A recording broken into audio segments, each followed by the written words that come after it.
Hello, everyone. Welcome to Molehill Mountain, episode 446. So, I'm hoping very much the stream doesn't crash tonight. I turned off Windows updates. It's possible that was the culprit, because Microsoft at some point had changed my computer's active hours so that it was possible that it was updating after 5 p.m., which this podcast is in my time zone. And I looked at my updates, and one came in half an hour before the stream started. So if it although you would think that Windows can download stuff in the background without crashing a stream, but anyway, I've turned it all. I readjusted my active hours, but then I thought, you know what? I'll just do the same thing I do for the charity event and just turn it off. So we'll see if the stream doesn't crash tonight. That would be nice. Oh, I'm not turning it off permanently. I'm just turning it off while I'm streaming. If Damon says, hot take, bad change, too many people don't download security updates. Oh, I do.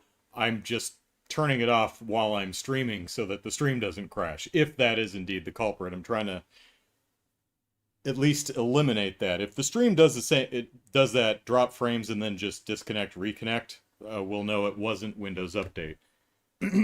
But I know it did take down my charity event one year for about 3 or 4 hours. So I've learned to turn it off just while I'm streaming. Anyway, I did some light cardio today, as I usually do on weekends, and I went for a walk to cool down, and I was walking down the street, and I passed this residential home with a fence surrounding their yard, and suddenly, from underneath the fence, exploded a big explosion of dirt. And when the dust cleared, I saw a squirrel. And the squirrel didn't say anything, of course, because squirrel. But if it could speak, I bet it would have said, "Freedom! Freedom!" And then it took one look at me and turned around and ran back under the fence.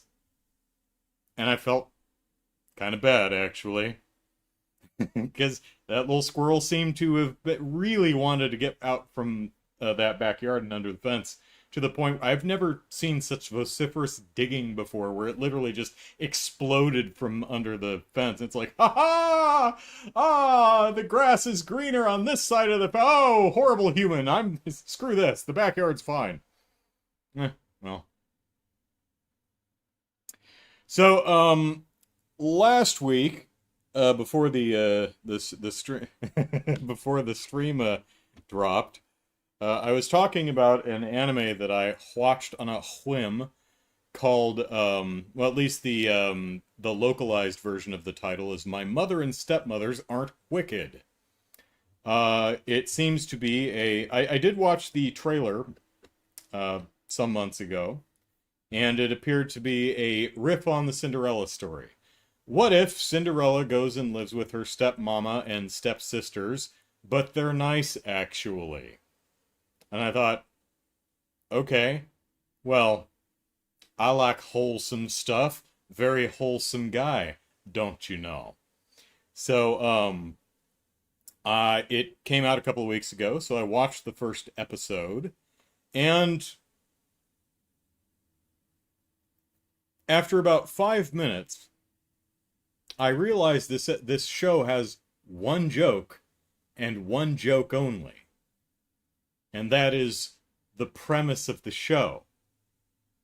Little Cinderella, or whatever her name is. I'm just going to call her Cinderella because I don't remember what her name is. She goes to live with her stepmother and stepsisters, who are scary looking. And she's like, oh no, I'm a poor, dirty little ragamuffin, and they're going to hate me. I'm going to, soil their rich, pristine floors just by traipsing across the carpet. I will bring shame just by breathing their very air. And every time she thinks she's going to be scolded or smacked or bitten or whatever, the stepmother and the stepsisters turn out to be the most overbearingly kind, thoughtful, loving, and affectionate people that could possibly exist. And she's always caught off guard by, she's like, eh? And that's a funny joke. But is it a joke so funny that you can build an entire episode around it? Is it a joke, I ask, so funny that you can build an entire season of anime on it? Well, let me take you on this journey. The first time the joke appeared, in the first 5 minutes of the show, I laughed heartily. Because again, funny joke. The second time it happened, I laughed again. It's the same joke, to be fair, different framing, different circumstance, but same joke. She thinks the stepmother or stepsisters are going to be upset with her. They are not. Ha ha ha. And we're only 6-7 minutes in the show. I'm like, oh my god, is it? I mean, this is funny, but how long can they keep this up with the same joke? Well, for me, it worked throughout the entire episode. It's average length, 22-minute episode, and it's the same joke from beginning to end, and I laughed every time. I chortled, I guffawed, I had tears rolling down my cheeks. I had to pause it more than once. But then I thought, okay, perhaps I'm just in a giddy mood.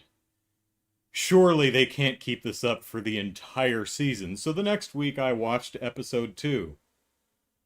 Same damn joke, just over and over and over again. In fact, it feels like this, I don't know how the original manga was structured, but it feels like it might have been like a 4-panel comic or, a short form thing.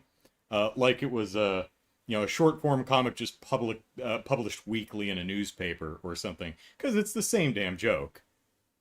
Kind of like how the original manga of Azumanga Daioh is.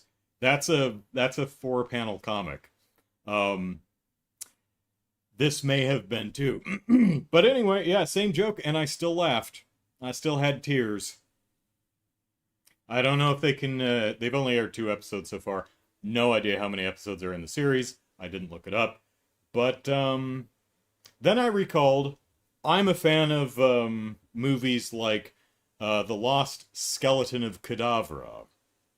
A movie which has 3 jokes in it, just done over and over. Which makes sense, right? The anime's half an hour long, it's got 1 joke, the movie's 90 minutes, so it needs 3 times as many jokes. So 3 jokes. And I love The Lost Skeleton of Cadavra. I think it's hilarious. Every single time they tell the same joke. So, yeah, I am a fan so far of My Mother and Stepsisters Aren't Wicked. Your mileage may vary, but I liked it. Oops, I'm not frozen, am I? Hang on a second. Nope, that's still going. Let's just... I'm monitoring it on Restream and there it is. Yeah, alright. Just making sure. I was going to say, because either my monitoring tools are lying to me or the stream's frozen. Anyway, Raina says, recently while traveling, my phone decided to update itself in the middle of the night, got frozen at 99% completeness, and left me unable to look up a solution or use the phone at all. Yeah. Hey, Chicago. I might get a kick out of Young Ladies Don't Play Fighting Games. That's the one they adapted and then, like, officially licensed Street Fighter 6. If I'm remembering right, the manga, it just uses, like, a generic made-up fighting game, but I think they licensed Capcom Street Fighter for the anime. Chicago, we're going on a journey field trip! Woo! Jared says, stepmom kind of looks like she has the mama look. Oh, she does. She is very angular. And, she speaks with a very commanding, very deeper register feminine voice. The kind of woman who a very as I said, sharp, angular, uh, the way she's drawn, you know, that kind of you don't mess with. She commands, um, you know, she doesn't earn respect. She commands it, kind of a thing. But she is just the sweetest, most thoughtful woman on earth, despite her sharp looks. So a charming, wholesome little show, at least for the first two episodes. Maybe it takes a very dark turn at some point.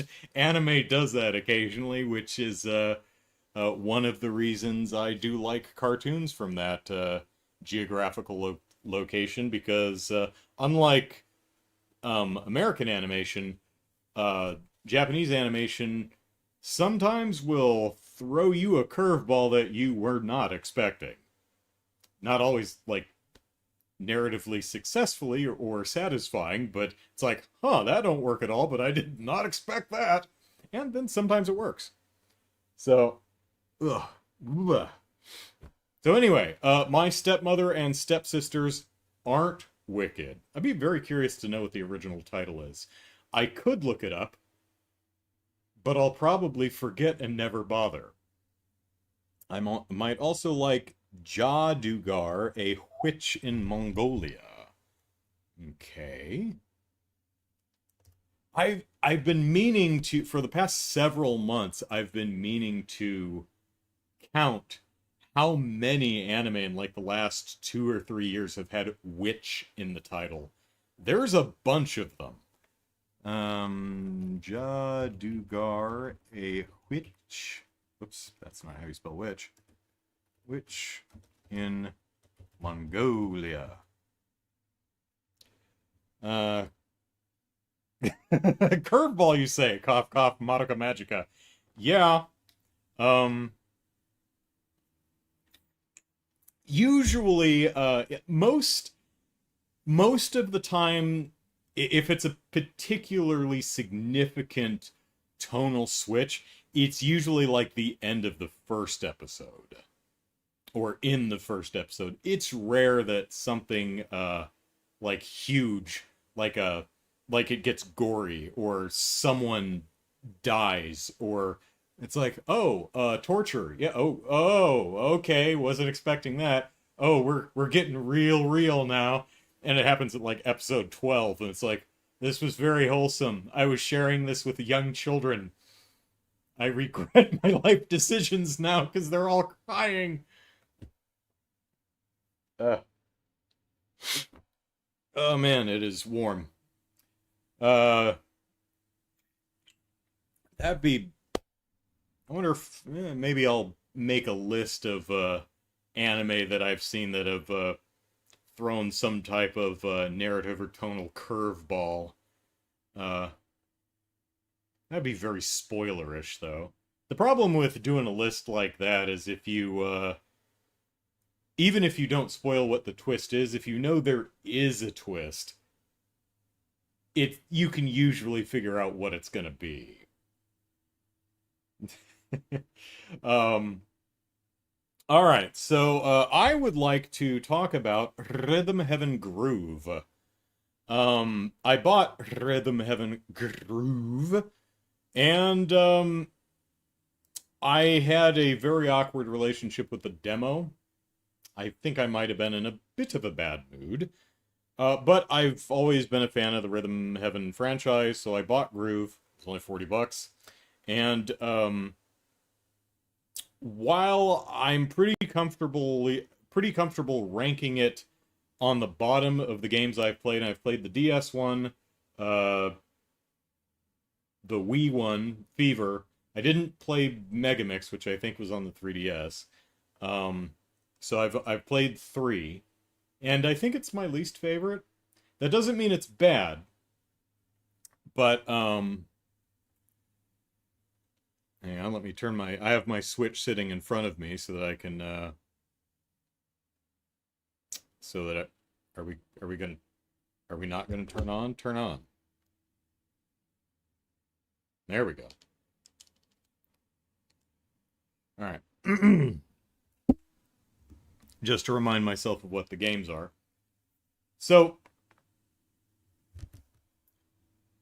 there are a lot of genuinely great things. I should Witch Hat Atelier. That's another one. There's burn that witch, save that witch, release that witch, do something with the witch. Um, yeah, there's a bunch of just a lot. It's just a theme I've noticed in the last couple of years. Just a bunch of things with witches in them. Um, so anyway, what was I talking about? Yes, Rhythm Heaven Groove, good game. There's a lot of great stuff in it, but it's my least favorite because I think for me anyway, it's the most uneven of them. There's some really great stuff in there, and there's some stuff that for me just falls completely flat. The very first game, uh, Hoop Trundling, is goofy little guy, five goofy little guys in a row, kind of walking towards the screen, and they have to jump over a hula hoop that's in their path. And so they count off as you're fifth in line, so they go 1, 2, 3, 4, 5, and you have to jump on five.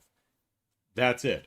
And for a first game, that's fine. It's simple, but it's fine. The problem is while the character designs are minimalist, they're still very cute.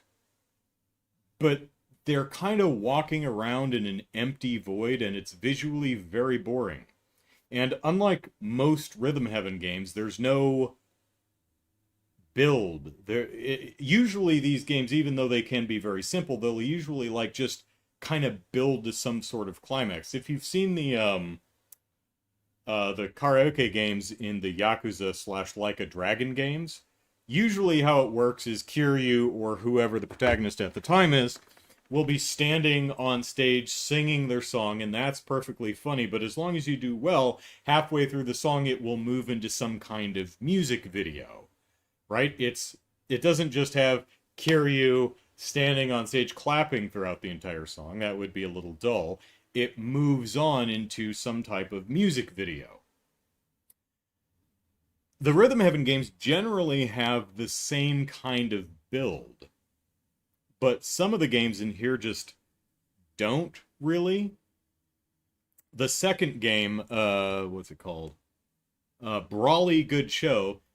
Another one with very cute character design, goofy little guys with umbrellas for heads. They're just standing on a street corner and the weather just goes from rain to sunshine.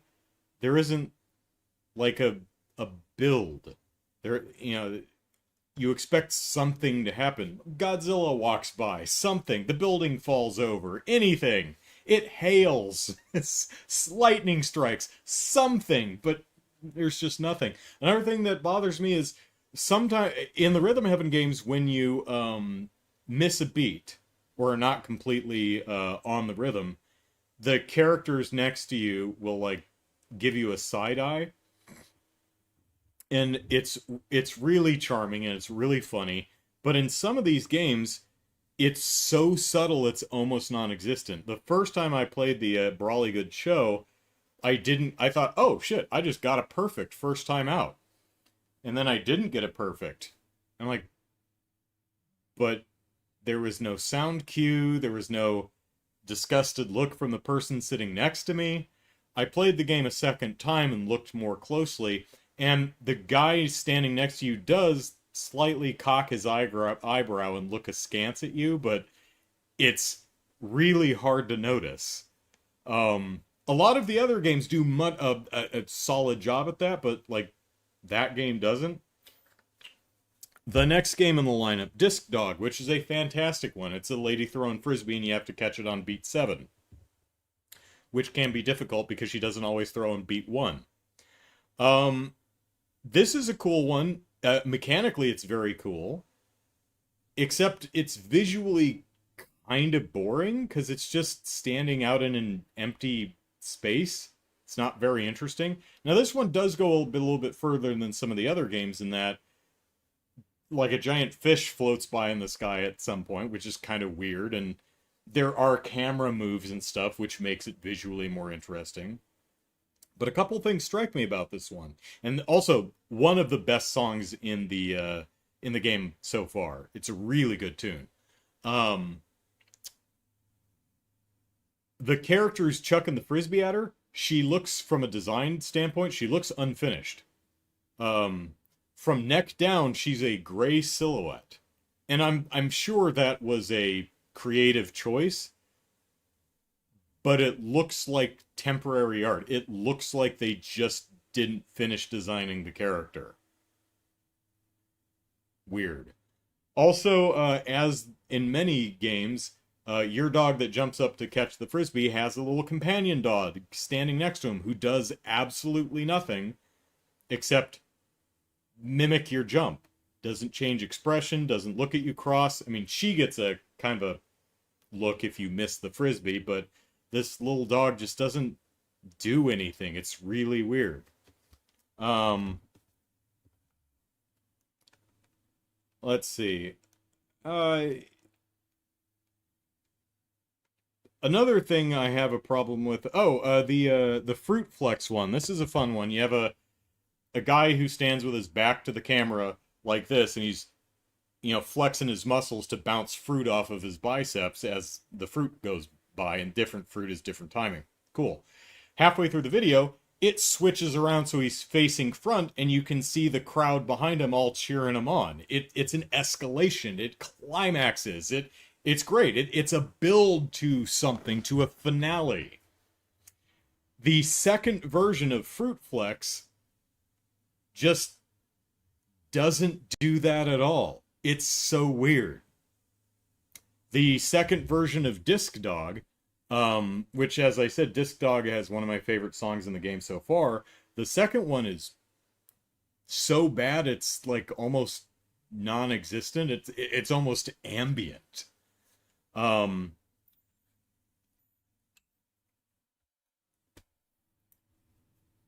Another issue I have with the game is the DS and the Wii version that I played have really only two inputs. On the DS, you either tap the screen, because it's a touchscreen, you either tap the screen, tap and hold, or flick. And those are really intuitive movements, inputs to figure out based on visual context. Even if you haven't played a particular minigame in some time, when it comes up, you're like, oh, well, this is clearly a flick or something like that. In the Wii version, same thing. It's the big A button on the remote, and if it's an alternate move, it's the trigger on the back. Sometimes you're like squeezing things if you're catching, like the last game where you're catching stuff and swatting away spiders. That one was a squeeze, right? You press both buttons. It's intuitive, it makes sense. It's really difficult to forget what the buttons are. Pardon me. With the Groove, with the Switch version, it's always the A button or one of the directional buttons so far except up. I haven't seen any of them use up yet, but they use down, left, or right. And I've had several times where I'd go back to a game or the game came up in one of the remixes, and I genuinely could not remember which of these buttons it was. The There's the little sweeping dancer dudes on the high-rise girder. Their moves are push the broom, which is the A button, but they also have a spin. Which button is it? Is it down, is it left, or is it right? You could make an argument for all three. I still can't remember. And when that game came up in a remix, I failed it every time because I wasn't sure what button it was. Not a huge problem, but a problem. And not one I really experienced in the earlier Rhythm Heaven games. Now, I don't want to be too down on it because there's a lot of genuinely great stuff in this game. Um, but yeah, it's the most inconsistent of the Rhythm Heaven games. Um, sometimes the art feels unfinished. Sometimes the character animations feel like they weren't implemented. There's it's tough to remember which of the buttons on the plus pad do the thing, which is the alternate button. Um, some of the music is just not very good. Like, I'm trying to remember, one of the remixes, surprisingly, is dull as hell. Oh, but to be positive, the Groove, the Switch game that I'm talking about here, does something very, very cool. It does, during the remix, is kind of a picture-in-picture thing, where they will kind of overlap mini games, which is a really cool feature. So you'll do the disc dog thing, and she'll whistle, and you'll have to start counting to 7, and then it'll do a picture-in-picture, and you'll play another game, having to go back and hit the frisbee on the right beat. That's really clever. That's really fun. I really like that. So I like Groove, but sadly, it's probably my least favorite of the three I've played. It's genuinely the most mixed baggy of all the Rhythm Heaven games I've played this far. Oh well. Zeronautics says, "Are those Haruhi Suzumiya box sets in the background?" Uh, yes. Yeah, yes, it is. Sadly, I wasn't as I didn't dislike Haruhi Suzumiya, but I didn't really like it that much either. It was like fine, you know. Back in its day, that was one of those. I mean, the dance is fun, but that was one of those like, oh, everyone was talking about Haruhi Suzumiya and everyone liked it, and I bought it on sale because it came highly recommended from a bunch of people. I watched it and went, this is fine, you know. But yeah, that is Haruhi back there. Uh, I should test my theory again and see if you don't truly like popular things and watch Witch Hat Atelier. Well, let me, okay, we did drop a couple frames there, but it hasn't disconnected, so that's good. Do I have anything running that... Let me just double check something real quick. Screenshot that. I could turn off my cloud syncing. It shouldn't be actually syncing anything, but I could turn that off. Shouldn't be taking up any I mean, this is only using like 5% of my CPU. It shouldn't be that big a deal. Anyway, bu bu bu bu bu. Witch Hat Atelier. So this brings me to this is a great transition, Jared, because there is a popular thing that I watched today, and that is the movie Obsession. And I was kind of excited to watch it because very rarely will I go into a movie knowing nothing about it beyond like title and general premise. And I knew almost nothing about Obsession other than the fact that it did very well in the theater and it seems to be very, very well liked. To the point where I don't think the production company behind, I think the production company behind the movie was caught off guard by this one. Like they didn't think they had a hit on their hand. They're like, oh, really? Oh, we were just dumping a summer horror movie. We didn't think anyone was okay. Didn't think it would blow up. Am I obsessed with Obsession? Well, I'm going to talk about it, so um I never watched the trailer for Obsession. And the reason I didn't is a couple months ago I did a one segment on my podcast talked about a trend that I'm not a fan of movie trailers on YouTube using bad thumbnails. Usually a 2T shot of the lead actor looking mildly concerned at something, slightly off camera, while standing somewhere indistinct. and I have no idea what. I actually recently thought, is it a mobile thing? Is it because where's my phone? Did I leave it over there? Where's my phone? Oh, is it because these are so small that just basically a headshot is about the best you can do for thumbnails? Because if you try to get fancy, no one's going to be able to see what the hell it is on their phone anyway. Maybe that's what it is. I have no idea why anyone watches anything with such unappealing thumbnails. The first thumbnail I saw for Obsession was a 2T shot of a guy looking mildly concerned at something slightly off camera while standing somewhere not indistinct. I'm pretty sure he was in a bathroom. So at least I could tell where he was. And he was looking a little worse for wear. Bit bloody. Hair's mussed. The man's been through some stuff. No idea if he is the obsessor or the obsessee. But really, it's just a picture of a dude. A dude who's been punched in the face a couple of times, perhaps. But, like, that doesn't tell me anything about your movie. Other than he's either obsessing over something or being obsessed over. And I didn't watch the trailer. Whichever production company was behind it released a second trailer, and this time they had a new thumbnail.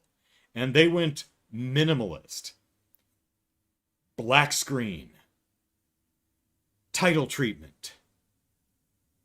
That's it. So I didn't watch that one either. Because it's just the film's and it's not even like a really fancy or interesting title treatment. It's a unique font, but it's not anything like particularly special. It just says Obsession. I have no idea why anyone would be like, ooh, I must click on that. I mean, nothing against anyone who did, but I don't get it. So I've literally before I watched the movie this afternoon, I had literally never seen a frame of footage from this film. I'd seen none of the marketing beside two thumbnails for trailers I didn't watch. I hadn't even read any reviews, so I didn't even know what the basic setup of the film was.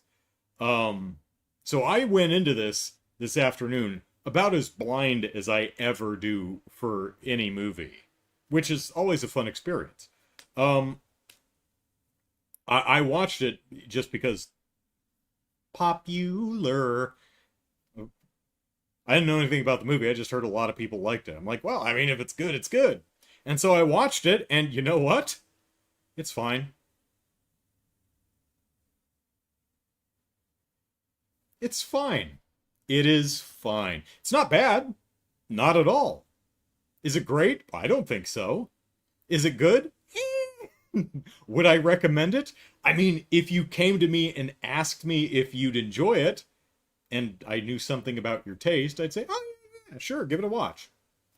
It's maybe a little longer than it needs to be by 15 minutes, but, you know, I had fun. Sure.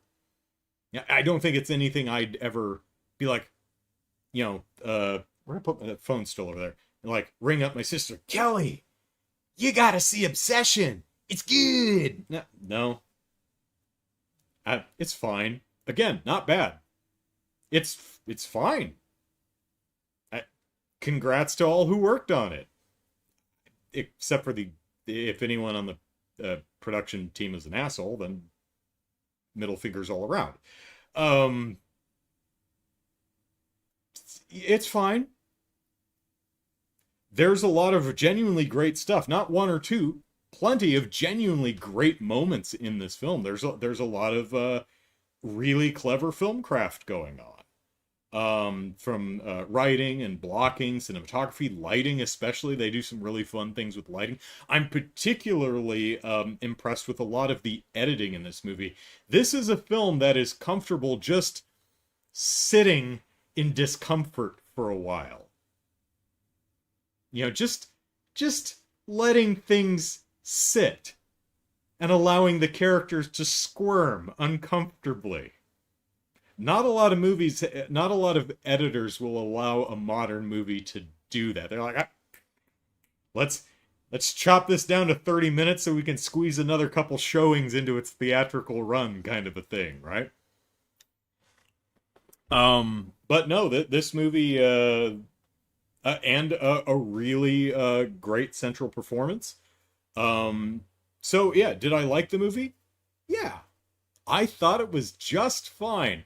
Sadly, I don't seem to like it as much as most seem to. I read a few reviews after I watched the movie this afternoon, and yeah, a lot of people really seem to be a bit more taken with this film than I was.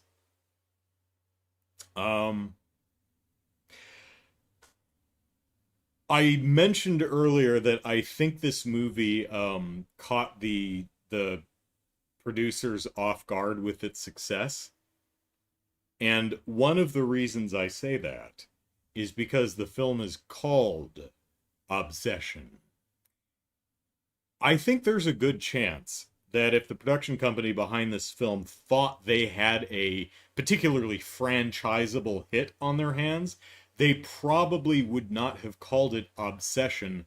They probably would have called it like um, One Wish Willow colon Obsession or something, so that they could so they had a format for sequel. You know, the sequel would be One Hit Willow colon uh Greed or something, you know. Um so now they're probably gonna have to do like Obsession colon The Next Wish or something, you know. And they may feel that they're locked into a particular theme. For those of you who don't know, I'm not going to spoil anything about it, but it's essentially a monkey's paw tale.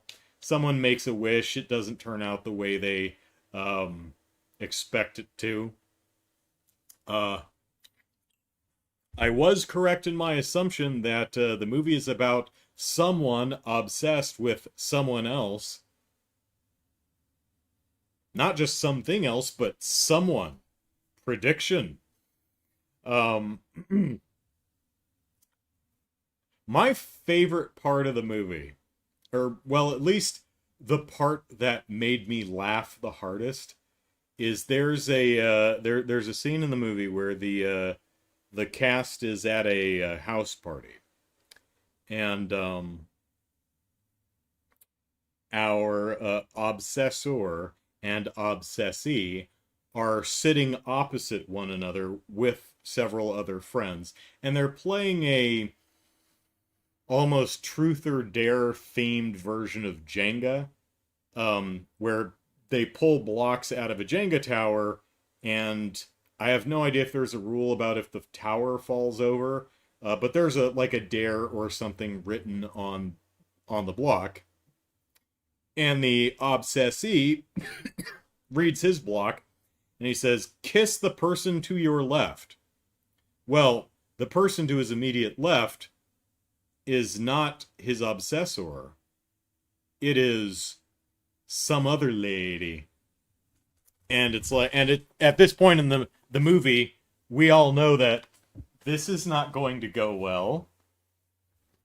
And so Jenny, Tabitha, uh Susan, well, I forget what her name is. Um she as soon as he says that, she shoots up, you know, just out of her chair and stands absolutely erect and just wears the funniest full on pout on her face. Literally just uber pout, and she just stands there. Yeah, I don't like this. Doesn't say anything, just stands there and stares with her pout. It is the funniest choice. What a wonderful choice, a directorial actor and directorial choice. It is so funny. It's creepy too, but it's really funny. Just the way this actor holds her face throughout this nearly 60-second sequence, because she stands there for a while, with her pout, and then she walks to the other side of the table, and everyone's like, just really not sure, because there's no outright threat at this point, and no one knows what to do, but she's definitely creepy and making everyone uncomfortable. And she just stands behind the other girl and just stands there for a few beats. And then suddenly grabs the chair that she's sitting in and just drags it backwards. And then, takes her place. Oh, it is so damn funny. I just love the pouty facial just full on pout too. She's not doing she's not doing an evil glare, just a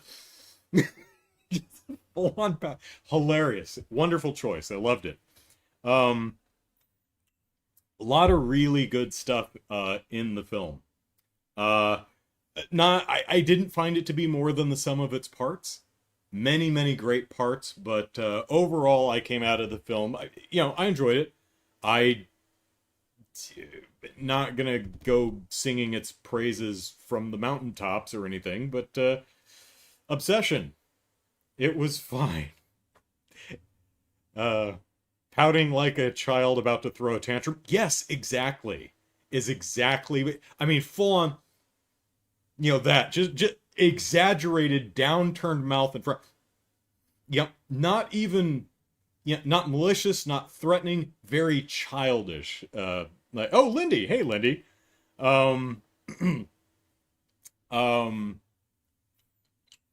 Yes, exactly. That was my favorite gag in the movie, just because her facial expression is so funny. Um, so, yeah. Should you watch Obsession? Sure, it's fine. I hate to damn things with faint praise, but I hate calling something fine, because that sounds worse than I need to come up with another rating. But it's not quite good, maybe okay. I don't know. To me, okay is slightly below fine. I'm not sure. It's a not a very specific ranking methodology I've got. If I ever did one of those colored tier lists, I don't know how how I would label them. Okay, fine, good. Is there a difference between good and pretty good? Does pretty good go above good or below? Honestly, not sure. Pretty sure great goes, it'd probably be like masterpiece, great, good, maybe solid would be in there somewhere. I don't know. But yeah, so I think one of my favorite parts of the movie, or one favorite things about it, was it's one of the few films that I went into almost completely blind about. Like, again, I didn't know that there was kind of a monkey's paw wish thing, a framing device for the film. I had no idea that was a thing. So that was a, you know, particularly today, even before the internet, um, I was big into trade magazines and stuff like that. So I would know as much as I could about movies, particularly genre stuff. Because I had Fangoria magazine, and I checked out Starlog at the stores and stuff like that. So I was as hip as one could be in the late 80s and first half or so of the 90s, before we knew everything about every movie. These was back in the day when you usually first heard about a movie when you saw a trailer for it in the theater for another movie. Like, I remember the original trailer for Jurassic Park. Um, it was just kind of a very black screen, the John Williams strings going on this summer, and you hear a thump, from Steven Spielberg, thump, and then the lightning flashes and you see the T-Rex roar and it stomps in a puddle and you get the Jurassic Park logo and that was it. They didn't even, I think they were still shooting the movie at the time. And that's when I'm like, oh, holy shit, they're making a Jurassic Park movie? Because at the point, I'd actually read the book, and I was like, oh, hey, they're adapting the Michael Crichton book into a movie. That's great. I can't remember the last time I first heard about an upcoming movie by seeing a trailer for it in the theater. Um, so it was a really fun experience to see, even though I was not completely bowled over by Obsession. Yeah, it sounds like a perfume name. That's why I keep saying it like that. It probably is a perfume name. Um, that's one thing I like about some of like uh the Criterion Collection, which is another one of the streaming services. Tubi. A lot of times I will just browse and I will watch movies, particularly movies from like the first half of the 20th century that I've never heard of. Like I have no idea what this is. I'll just read the the short sales pitch, the caption, and I'll be like, okay, that sounds interesting. No idea. I've never heard of it. Don't know anything about it. But if you don't often get the if you don't often see movies that you know almost nothing about, I recommend it. It can be a lot of fun, even if the movie doesn't end up being a favorite or even any good. It's just such a rare beast, particularly these days, to go into a movie that blind, to not know what's going to happen. Like so uh I read not a lot, but I read a bit, and this is a funny. I think I might have told this story on one of the upcoming movie mandates episodes. Um, there was a movie on Netflix, I think, called Don't Move, and I'm like, oh, the big spider monster movie, but oh, that was because that was a book I read a while ago, and I was like, oh, hey, they made a movie, neat.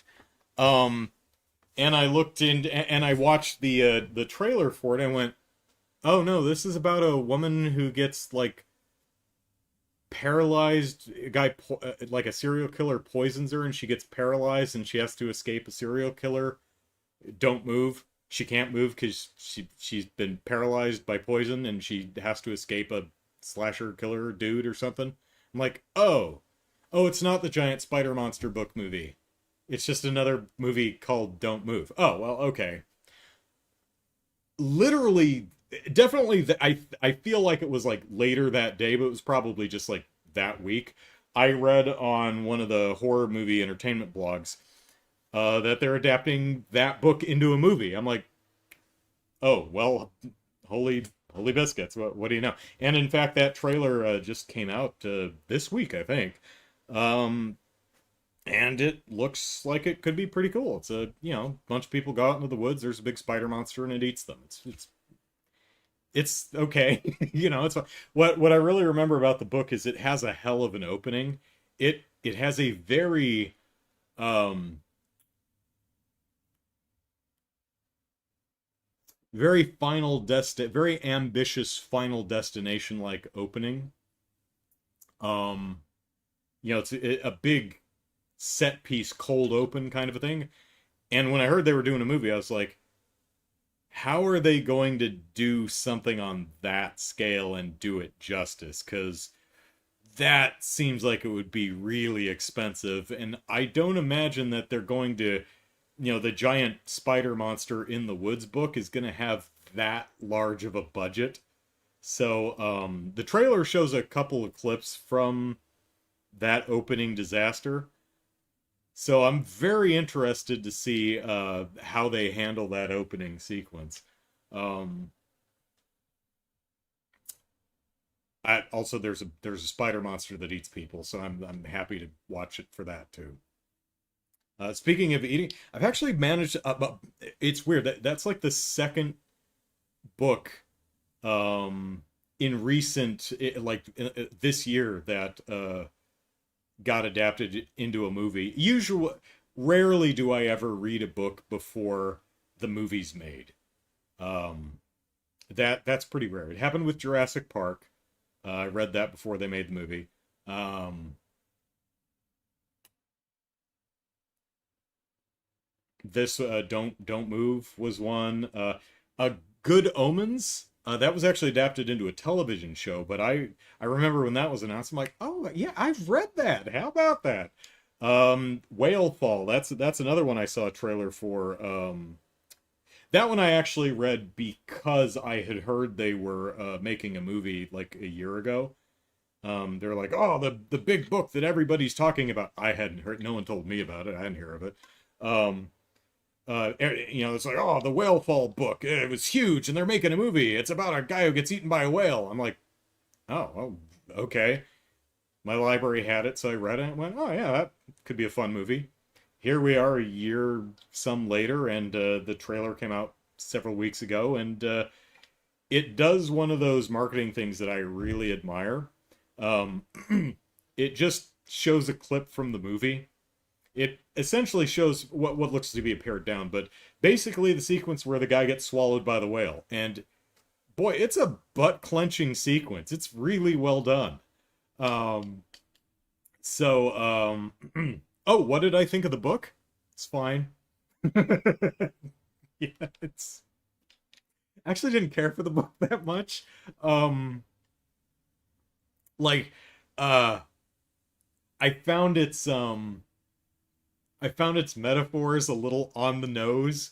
I'm not gonna spoil anything, but the whale represents something, and it's like, it's pretty obvious, but I think the book, perhaps rightly, realizes that a lot of its audience probably just isn't gonna get it. So the book, like, really, it's like, the whale is X. It's like, and I'm reading, I'm like, yeah, I got that. That was pretty, thank you. But really my biggest problem with the book was, I just I just didn't agree thematically with what it had to say. I thought the you know the how do I escape from the guts of a whale was bits. I thought it was fun, but thematically I was like, no, I don't agree. I disagree with the guy swallowed by a whale movie, or book. So yeah, that's yeah, not a lot of times that I'll see a movie um go into production and be like, I've read that. That does not happen too often for me. So it's kind of fun. Usually I will read the source material after I've seen the movie. Um and I, for some reason I was thinking Jaws. I'm The movie came out 5 years before I was born, so obviously. But I guess I could have read the book before I eventually saw the film, but I didn't. I saw Jaws long before I read the book. Um, anyway, I like entertainment stuff. Let's see. D. Lindy says you rolled up your sleeves. How hot is it there? I have a towel here to constantly. It's very hot. It is uncomfortably hot.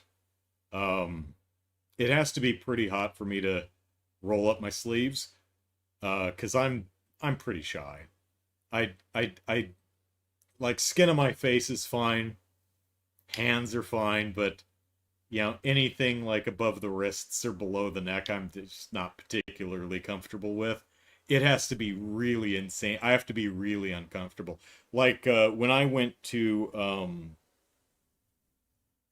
public gyms, uh I would wear full length athletic wear, sweats and stuff, just because I'm more comfortable like that. I'm really shy. But yes, yeah, sometimes it's just, it is uncomfortably hot. If you watch my Sui Koden video, I filmed that at like nearly midnight. on purpose because I was trying to wait for it to cool off as much as possible, and I was still sweating buckets. So, show and tell.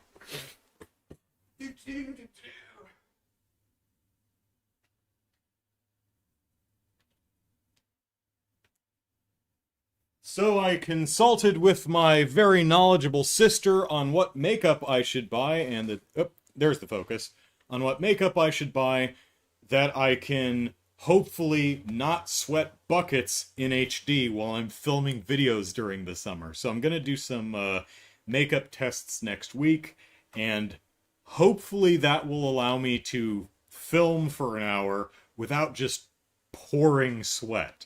Because it's uncomfortable for me, and I doubt you enjoy it either. So, um, anyway,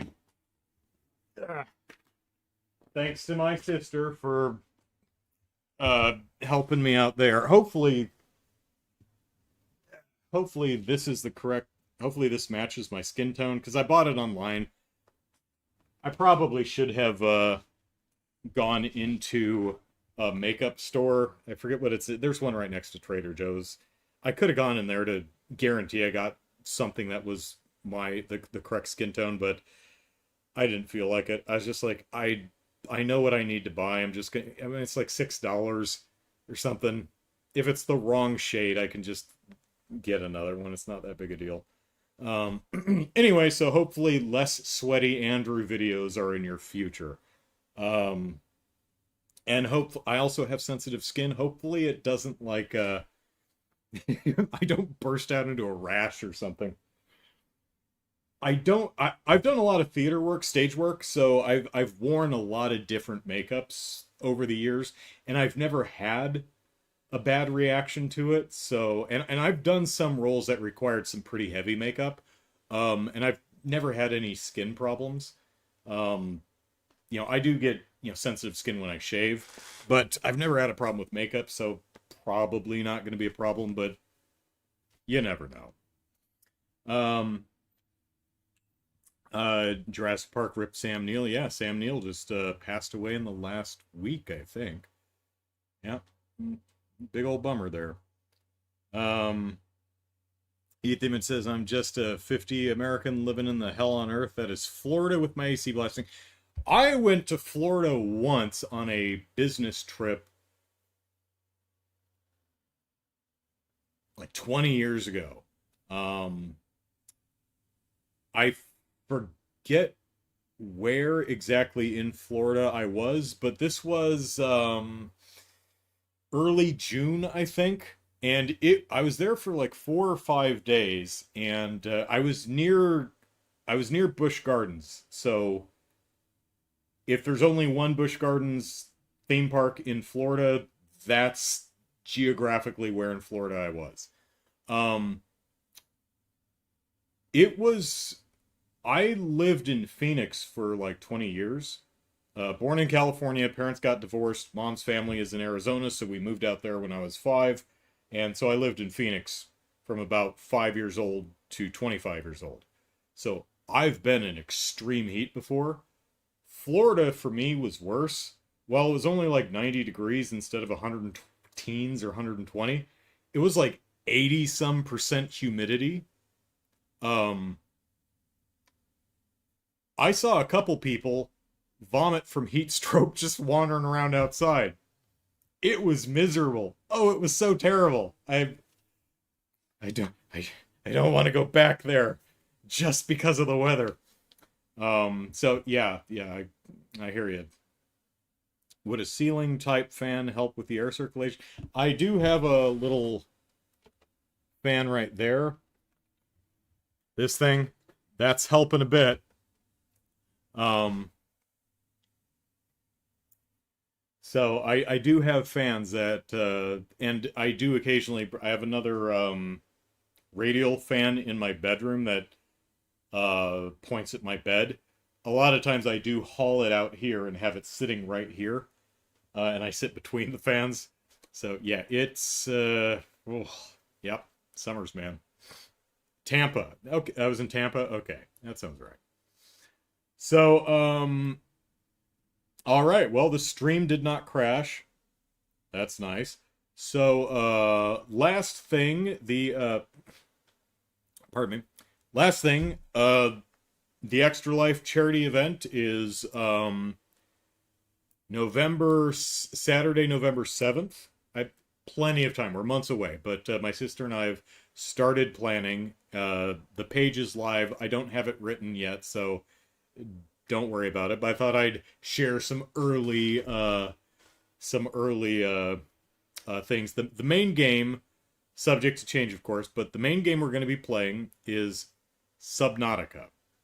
Um, if you're not familiar with the game, it is a survival game where you collect resources and craft need to haves so you could survive on a alien planet in the middle of the ocean somewhere.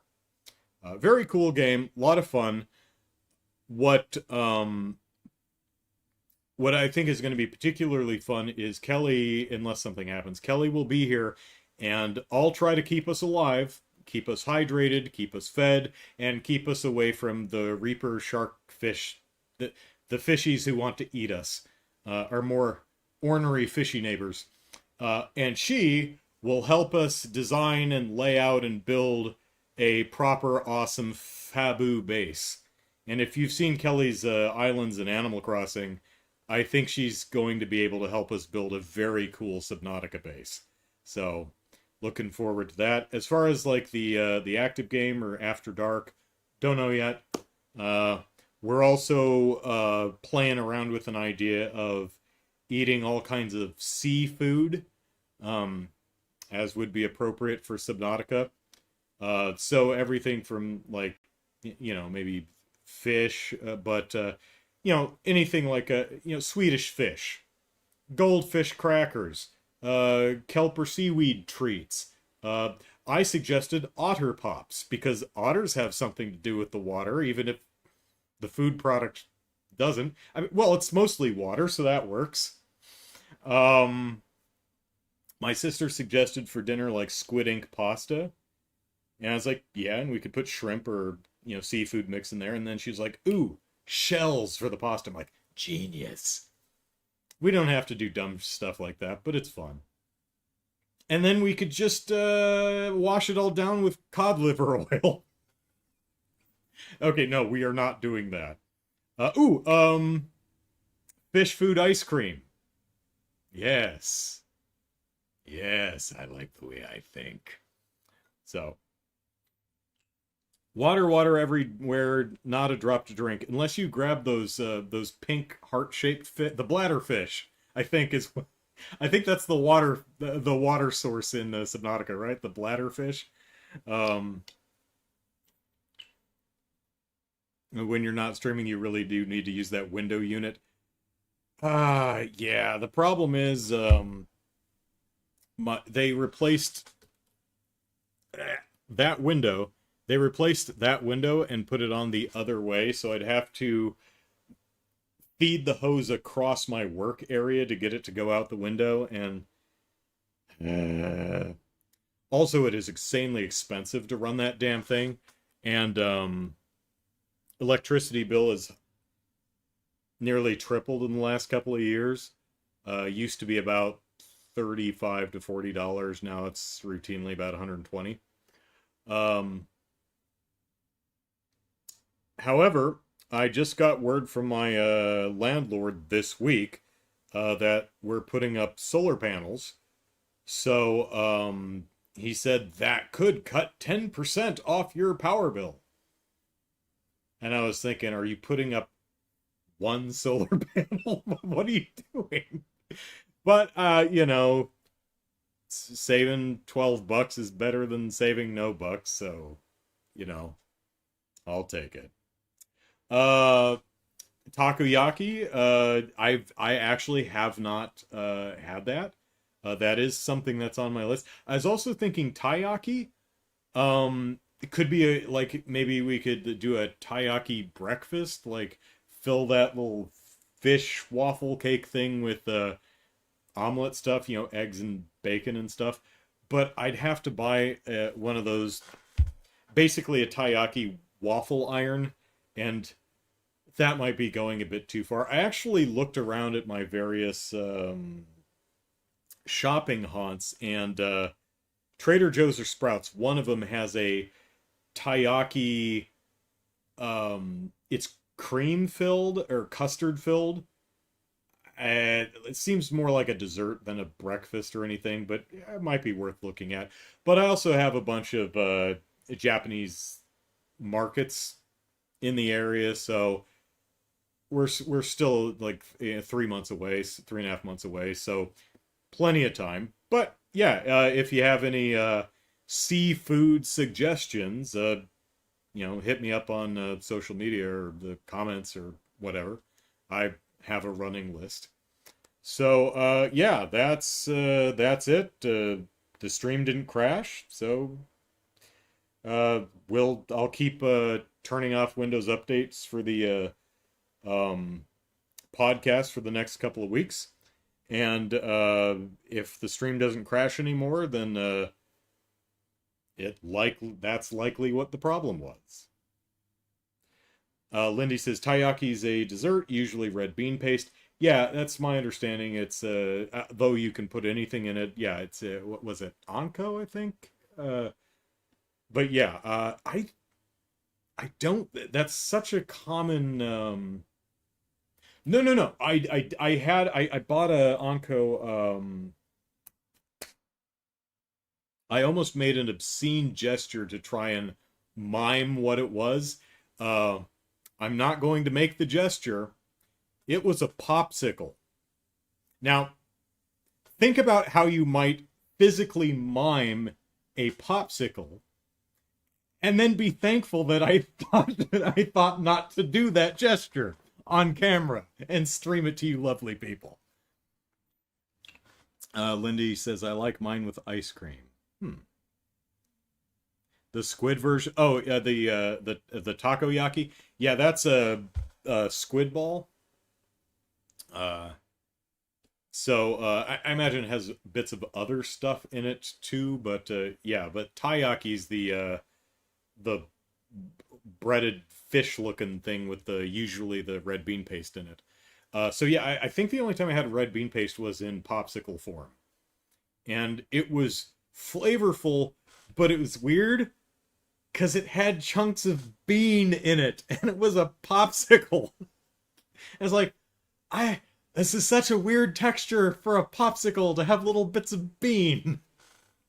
So, anyway, those are the subject to change. We're 3.5 months out, but those are the initial thoughts and plans for the upcoming charity event. So, hope you're looking forward to it. I certainly am. All right, that is enough out of me for tonight. Join me tomorrow for some Trails of Cold Steel 3. And until then, have a nice night, everyone. Take care. Bye-bye.